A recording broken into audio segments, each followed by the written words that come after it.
Welcome to Banking on Community, a podcast that explores how community banks thrive with the leaders who run them.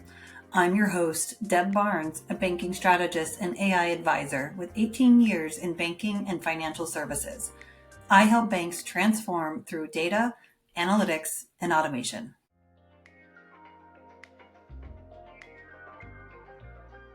Thank you for joining us today. Our guest is Rob Helvey. He has almost 30 years in the banking industry. And Rob, would you like to tell us a little bit about your role and how it connects to the broader goals of your bank? Sure, of course. I run the mortgage department here at Farmers and Merchant State Bank. We're a small community bank in Wisconsin, kind of between Madison and Milwaukee. The bank kind of has that history of they've done mortgages for a long time. I was brought in about a year ago with the new president who has a mortgage background to kind of help build a mortgage department. And so that's what we're kind of doing. The bank has put a focus on mortgage. We do commercial loans, we do all consumer loans, everything else. But I was really brought in to kind of increase the emphasis on a residential mortgage. Fantastic. So tell us a little bit about how large the bank is, how it's growing, the communities it serves. Sure. We're a smaller community bank, and we only have 3 locations right now. And we're basically, like I said, we're kind of between Madison and Milwaukee. We are a smaller community bank. We're talking about 250 million in assets. So we are a smaller community bank. We're looking to grow that, obviously, and looking at mortgage is a great way to not only bring in additional income for the bank, but also to add some deposit base to the bank by cross-marketing, cross-selling with our deposit folks. Any other key goals that the bank or you have in mind in the next 1 to 2 years? Well, like any community bank, our goal is to serve our customers and make sure they're taken care of. And we want to make sure that that stays front of mind in everything that we do. The process of growth and growing, it's not the easiest thing to do. So that really is the biggest thing here is we're really trying to grow the mortgage department. We've made some good strides, both in the back end and on the front end of putting ourselves in a position for growth, making sure that things are scalable, things like that. And that's really probably the biggest goal that we have right now over the next 6 to 12 months is to really focus on making sure that we're in position that we can grow. That's what we have been doing, and now we're kind of in that position where we're ready. I would say ready to see growth. Fantastic. So let's shift over to kind of industry trends. What's the big wave everyone in banking is trying to ride right now? What do you see? Well, we hear a lot about AI and how that's going to change things and do a lot with the mortgage industry and banking in general. And I think, trying to make sure that we stay in front of some of those curves as they come around and come into play. I think that's one of the trends that we're seeing. Actual implementation of AI into mortgage, it's happening, but it's not at such a pace where we're being left behind. The other big trends that we're seeing, I think, when it comes to mortgage, with all the volatility in the market, the rates are obviously higher now than they were a few years ago. And with all the volatility in the market, both stock market, the bond market, which is a big indicator of mortgage rates, and also the political volatility, I think is putting people on edge. Not as much comfort and whatnot. The other thing that we're seeing is there's a lot more talk about some of the non-QM products, whether it's DSCR loans for investment properties, jumbo mortgages, bank statement loans, things like that. We are starting to see a little bit more of those types of requests and those types of situations. And I think those are really kind of what we're seeing as a whole as far as the trends go. It does appear that the average first-time homebuyer is starting to get a little bit older. And I think that has to do with the affordability, with the huge jump in not just the pricing on homes, but also with mortgage rates a little bit higher. That all affects the affordability. And as a result, I think we are seeing that first-time homebuyer aging up a little bit. People on edge, related to market volatility, political volatility. We're having people wait longer to actually purchase a home. Anything else that you're seeing in terms of how that impacts your mortgage operations or the new mortgage originations? Well, I think we're also seeing the effect of the lower interest rates, where people have a 30-year fixed at 3%, not looking to move like they were a few years ago, because you don't want to go from a 3% mortgage to a 6 or 7% mortgage. Just from the affordability standpoint, you can't afford as much. And I think that's also having a big effect, is kind of that stay in place trend right now because of the lower interest rates that a lot of people have. I'm curious how it might be impacting mortgage and or community banks in general. Are you seeing new expectations from younger customers, more digital first orientation, or how is that changing? Yes, from a customer standpoint, I think there is a lot more research to being done beforehand, going to YouTube, going to Facebook or wherever. That's good and bad. It depends on what that content is. I've seen plenty of videos out there, about the mortgage process or mortgage loans and things like that. And as somebody that's in the industry, you watch these videos and it's kind of like, well, what are they talking about? It's not what we do. So I think that does bring into the fact that you do have to make sure that you have the digital capabilities available, the online applications and those types of things. But from a loan officer standpoint, I think it's also very important that we do take the time to educate, talk people through the process. I think that's actually probably more important now than ever, just because of a lot of the information out there that might be specific to one financial institution or one lender, or is just kind of old thoughts, old theories, people that are talking that are creating content but don't really know, they're not the experts. Yes, I think one of the big things is there is that expectation for the online applications and be able to do those types of things. I think that's been there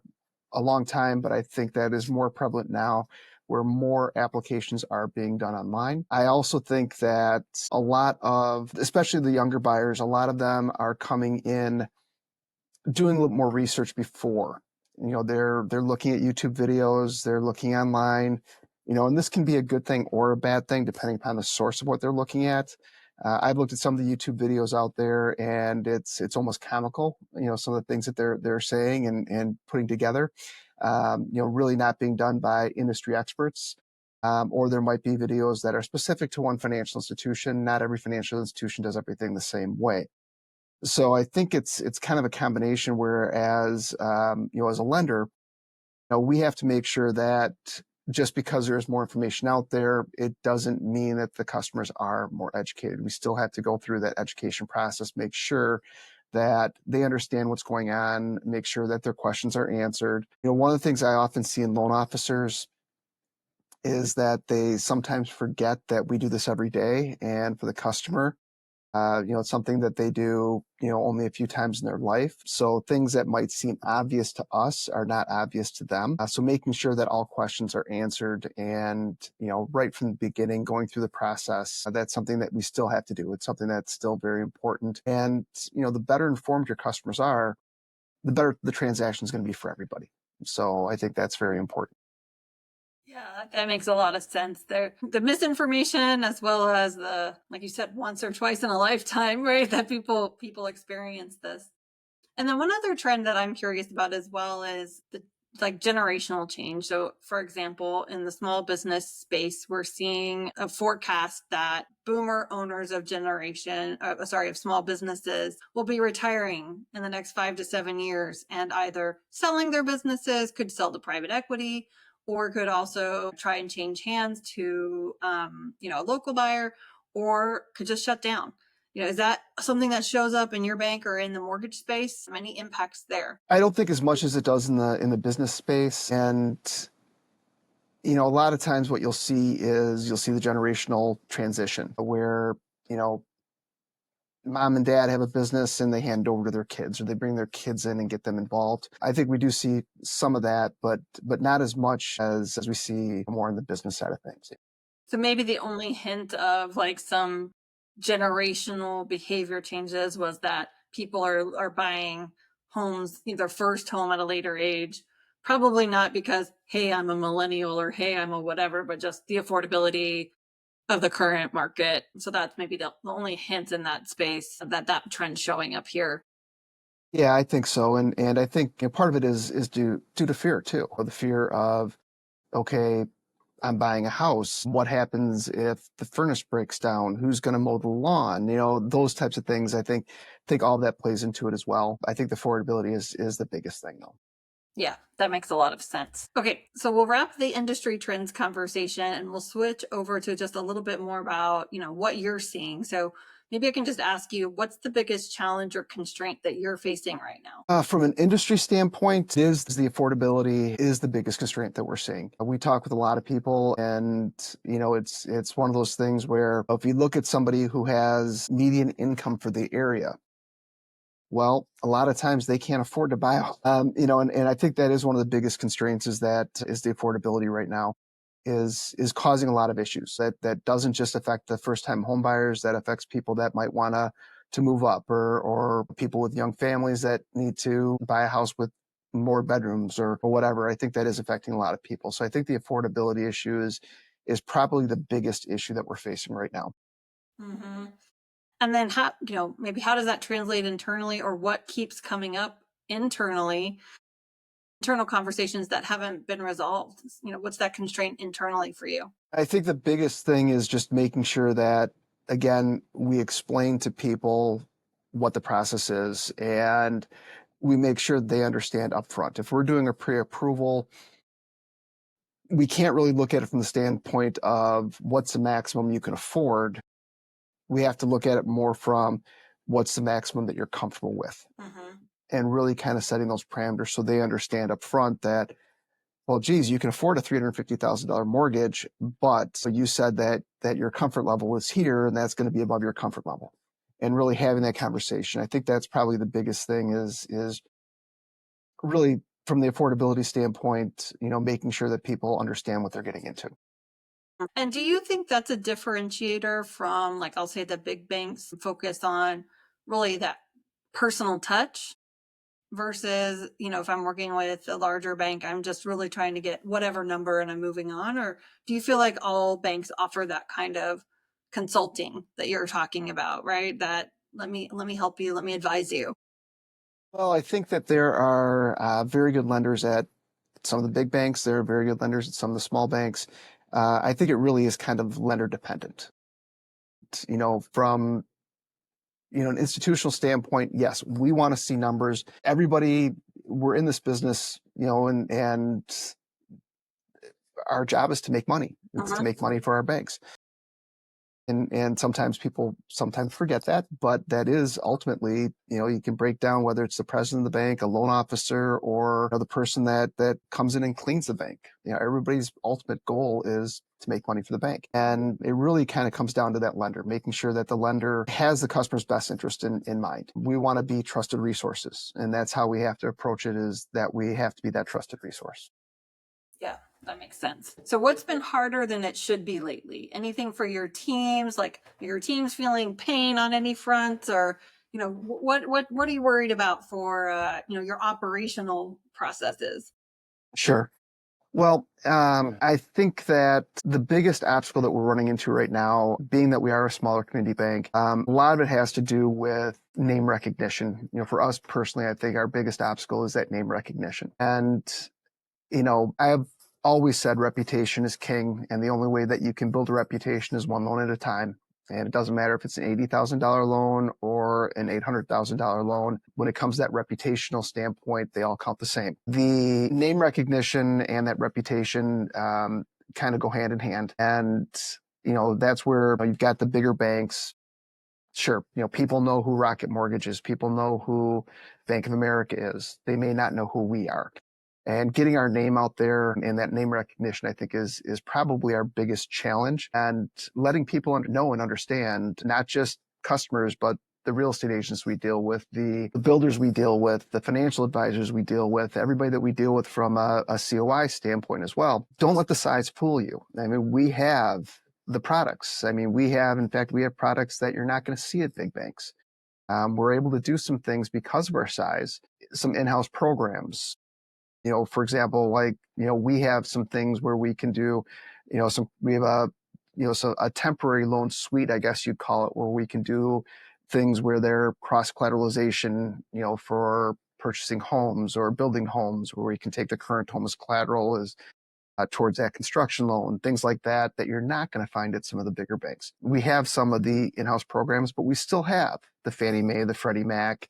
We still have the Home Possible. We still have the state-sponsored FHA programs. We have access to government programs. We have access to those things. We have access to the DSCR programs and the jumbo programs and things like that. That's really one of those things in the mortgage industry that's pretty unique, is even though we may be quite a bit smaller, because of the way the mortgage industry is set up, because majority of loans are secondary market loans, we have access to those same programs. And the fact that we underwrite the files here, we process the files here, we service our loans. If you ever have a question, if you have a problem, that community banker, you're reaching out to your community banker. A worst case scenario, you're reaching out to somebody who has to ask a question to somebody else. That's really, that's one of those things where, I've worked for some big banks, I've worked for some small banks, and that's really the reason why I kind of trended towards a community bank, is that's who we are. I mean, we still have access to all those programs, but there is that additional layer where, if you have a problem with your escrow account, you're not calling somebody in a different state or somebody in a different country. You're calling me, and the worst thing I have to do is, walk over and talk to somebody in our servicing area and say, hey, look into this. And they're going to look into it right now. It's not going to be, we'll get back to you in a week. 48 to 72 hours kind of thing. Exactly. Yeah. And like I mentioned before, for us, from both we are in a growth mode. We want to grow our department. We've got goals. For a number of people, we've got goals for production, just like everybody else. And for both the growth of our department and the growth of our production, I think right now, the name recognition is probably the number one thing that we face. Yeah. And so what does that cost you if that goes unresolved for another 6 months, as an example? I don't look at it that way. This is something where, we have transitioned. We have transitioned from a bank where branch managers were doing mortgages to a bank where we have dedicated mortgage loan officers. We are out on the streets. We are talking with the real estate agents. We are talking with the builders. We're trying to get our name out there as far as the customers go. We've got people that are involved. I'm in a Rotary Club. We've got loan officers that are in Lions Club. We've got we're out in the community. We're talking with people. I'm a member of the board of directors for the local Realtors Association's Housing Foundation, which supplies down payment assistance. Members of the local Builders Association. We're out there. We're getting involved. We're getting our name out there. It's just something where we're not going to have the ability to do the TV advertisement, the radio advertisement, sponsoring sports stadiums, things like that some of the bigger banks can do. We don't have that ability. So it's more of kind of a grassroots campaign. We've got a great marketing department. Person that actually heads up our marketing department is somebody who did mortgages before. So that's nice as well, because there's that knowledge there as well. So so having the marketing material and getting out there and it's getting in front of people, shaking hands, which that is a little bit harder today since more people are working from home, especially when you talk to realtors, things like that. They're not out on the streets doing things. Yeah. No, they're not. So it is a little more difficult to do some of those things, but it's stuff that we're doing. Mm-hmm. And have you already tried, or is your marketing department already doing like email outreach and text outreach and like those kinds of lead generation types of activities? We've started, and that's something that we're growing. Part of my job here is really the transition of the mortgage department, kind of going from a system where, when I first kind of got here, it was, well, our applications were done in one system, the processing was done in another system, servicing is done in another system, and closing was done, kind of not a smooth process, I guess you could say. Process was very email dependent. We've been working very hard on improving the process to make it more pipeline dependent, status dependent as far as the loan goes. And we're working on, for example, we're looking at LOS systems right now, so we can have that front to end system where We're not moving the file between different systems as it moves through the process. We're working right now. We've got a new CRM system that we're going through and doing training on actually later this week, where we're going to be able to start doing more email campaigns to our current customer base along with our COIs. And we have started doing, looking into some of the text messaging systems and things like that as well. So those are all things that we are bringing online, making sure that we are staying up with the current trends and current marketing things that are working for marketing. So you've got a lot of tactics in play. And what is your goal 12 months from now? Like, is it 10% increase in volume, or what does that look like for you? What are you reaching for? Well, I think our goal is in, 10 to 12 months. This time next year, I think our goal would be to have at least 2 additional loan officers. We will have a new LOS system in place. We will have the CRM in place. Those are actually shorter term goals. CRM will be in place within the next 30 days. The LOS system, hopefully within the next 4 to 6 months, will be in place. And for us to have 2 more loan officers, at least 2 more. In fact, I think that if you were to ask president of the bank, he would say he'd rather have 4 more loan officers in place by this time next year. But at least 2 more loan officers in place by this time next year is really kind of our goal. And we've got production goals for our loan officers. We know where that break-even point is. We know what you need to produce in order for you to be profitable, and that is our minimum standard. That's fantastic. So that's quite a bit of growth. If you're talking 2 or 4 more, and I think you told me did you say you had 3? 3 right now, yes. 3. Yeah. So that's great. That's great growth. I mean, that could be double the volume in a year. That'd be fantastic.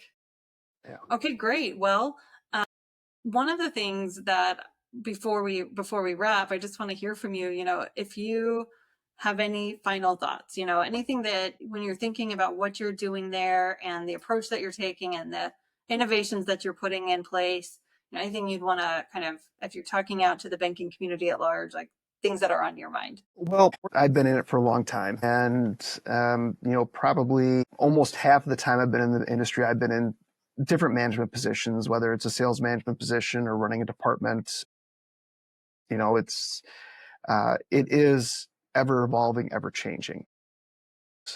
One of the things that is always difficult is change, but it is also one of those constants in the mortgage industry. And you always have to make sure that you are taking a look, seeing what's going on, paying attention to what's going on. And I don't just mean from a technology standpoint, but even the day-to-day, making sure that you're checking the market, seeing what's going on in the market so you can be that advisor to your customer, making sure that you're staying up to date on what are the latest trends, making sure that mortgage isn't that redheaded stepchild of the bank, making sure that it does have a place at the table. It is one of the pillars of that bank security. And we often say, as far as with the growth, it's not about getting butts in the seats. It's about getting the right butts in the seats. It's a cultural fit. It's understanding that your goal is to make money for the bank, but you also have that goal is to take care of that customer and build a reputation. It's also a standpoint of, trying to teach your staff that bringing somebody new in does not mean taking business away from you. You want to bring somebody new in that is going to increase business. And I actually found in say my past life, previous positions, I've actually found that if you bring in a good loan officer, you actually see higher production across the board because that person's out there marketing, more name recognition, everything else. You'll see an increase, other loan officers increase because of that effect as well. I think that's probably the biggest things I could talk about is you can't be afraid of change. You don't want to change just for the sake of change, but you do have to be always looking at things. And also, I'm kind of a big believer in the why is as important as the what. Making sure that you are transparent and explaining, as you make changes, why you're making changes. And keeping people informed. When you're in a management position, you can't always tell everything behind the scenes of what's going on, but you can let people make sure that the people understand that the change is for the better. That's fantastic. Yeah, from our conversation, thank you for sharing your perspective and really took home the message of how important reputation is also so that you can advise well, right? So that people trust you and that they work with you when they're figuring out what they really need from a mortgage perspective. That the mortgage industry is facing some trends, but things sounds like that are not impassable. They're things that can be accomplished, right, in the several years in terms of affordability, all the programs that you have access to, as well as the AI trends that are coming in that are adopting as appropriate. And then, lastly, how to help teams change. That's one of the hardest parts of any transformation or any, growth time period is helping teams change well. So thank you so much for the call today. I think this was a really great discussion. Thank you. All right. Thank you.